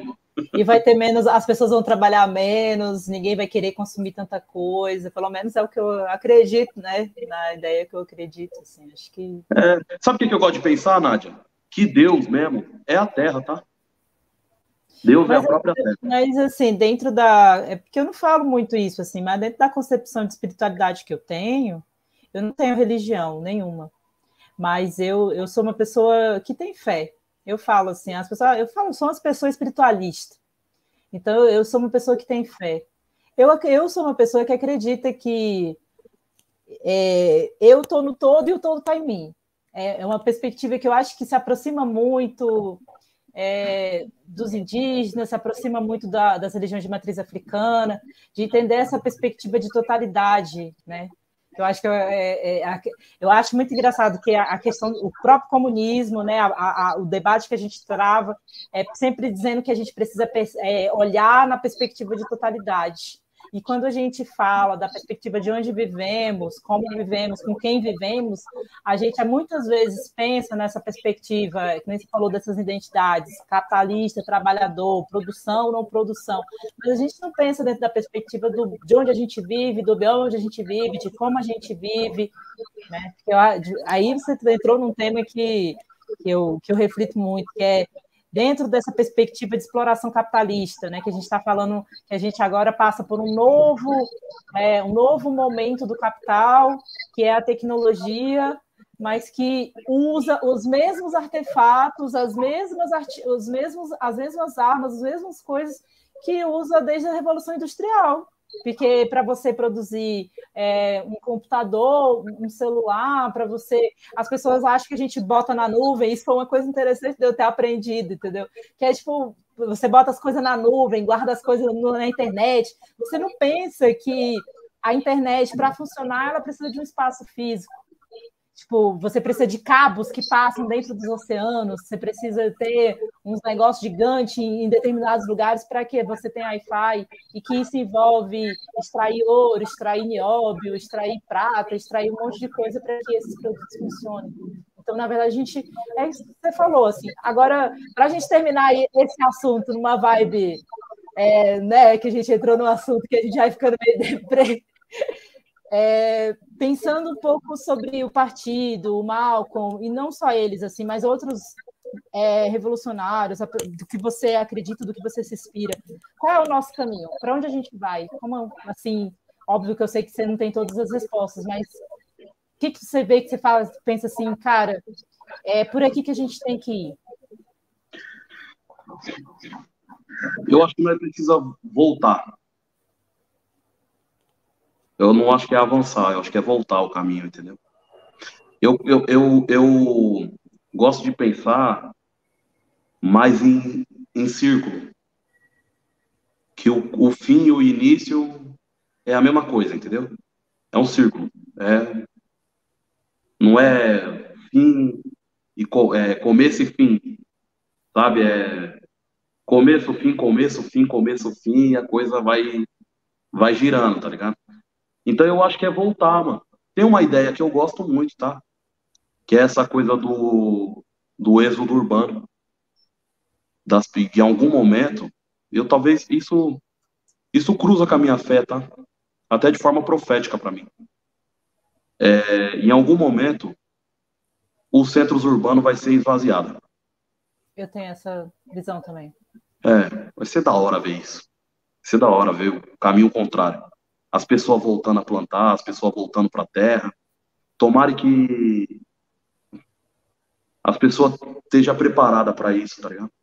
Então eu acredito que o nosso caminho é voltar, mano. Voltar para uma coisa mais simples, sabe? Sabe o que eu acho que tá errado? Uma das coisas que o capitalismo propõe e que fode tudo é a velocidade das coisas, mano. As coisas não deviam estar tão rápidas. As coisas não deviam estar tão rápidas. E o ser humano não tinha que ter... essa sede de velocidade não é natural do ser humano. O nosso tempo é muito mais lento do que isso. Os prédios têm que subir rápido, o celular tem que ser rápido, os carros têm que ser rápido. o computador tem que ser rápido. Nós é muito mais lento que isso. Nosso estado normal, ele é um tempo bem diferente desse. O dia tem 24 horas. Deveria render... Um dia deveria render um ano para nós. Um dia parece que não rende um minuto. Um dia parece que não rende um minuto. Se você pegar sua memória e olhar para trás, você vê que sua memória é meio fragmentada, mano. Você lembra aqui, mas você não lembra de tudo do jeito que precisava lembrar, tá? Porque é tudo muito rápido. Você tem uns flashes na cabeça. Tem uns relampejos de felicidade. Fala, puta, nesse momento eu fui feliz. E já era. Depois, trabalho. Pô, nesse momento eu fui feliz. Trabalho. É quase o capitalismo, eu falo que ele é uma máquina de caça-níquel, né? De vez em quando você ganha R$ 800. Mas é 2 anos perdendo dinheiro pra caramba nessa máquina. Pra um dia você ganhar R$ 800. E um dia você foi pra praia. Um dia da sua vida você foi feliz. O resto você se fudeu. No resto você se fudeu. Então, a velocidade nossa, ela é muito mais lenta. Ela tem muito mais a ver com as árvores, tem muito mais a ver com a natureza, tem muito mais a ver com o cerrado, tem muito mais a ver com a floresta, tem muito mais a ver com a natureza do que com a cidade, do que com asfalto, do que com prédio, do que com carro, do que com metal, do que com todas essas paradas que o capitalismo propõe. Então, para mim, o caminho da classe trabalhadora é recuar. É voltar nisso aí, porque isso aí é autodestrutivo, mano. Isso é autodestrutivo. Pra mim, né? Nossa, eu me emocionei com essa fala, assim, mas é mais um quesito de, tipo, é exatamente como eu penso, sabe?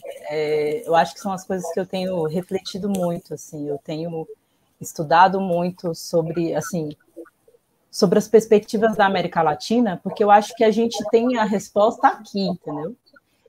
Dentro dessas perspectivas de outros povos, não são esses povos, não é a galera branca, e eu falo gente branca de branquitude, não é só de tonalidade de pele. Tipo assim, e eu particularmente, eu gosto da ideia do círculo, mas eu, Nádia, tenho me convencido de que é uma espiral, e que a gente passa pelos mesmos, e aí eu estou até trazendo essa coisa assim muito voltada para minha vida também, né? Do que eu enxergo, das coisas que eu fui aprendendo emocionalmente até.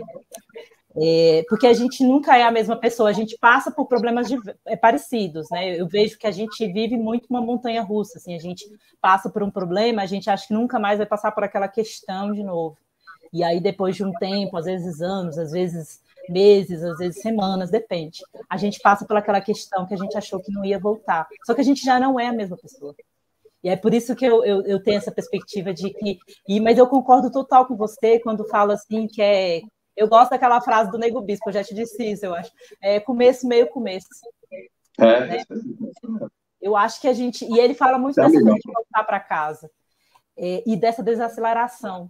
Eu realmente acredito que se tem uma perspectiva de futuro, só que eu acho que a gente está muito pouco preparado para isso, porque a gente foi muito alienado enquanto ser, sabe? Tipo, a gente está numa pegada que a gente não sabe nem que a gente é. Eu falo dessa coisa de voltar para casa que você fala, que eu acho que é uma coisa que eu me repito há anos. Eu preciso voltar para casa. Eu não faço ideia de que casa é essa. Entende? E aí eu acho que estamos todos, né, nesse ponto, assim.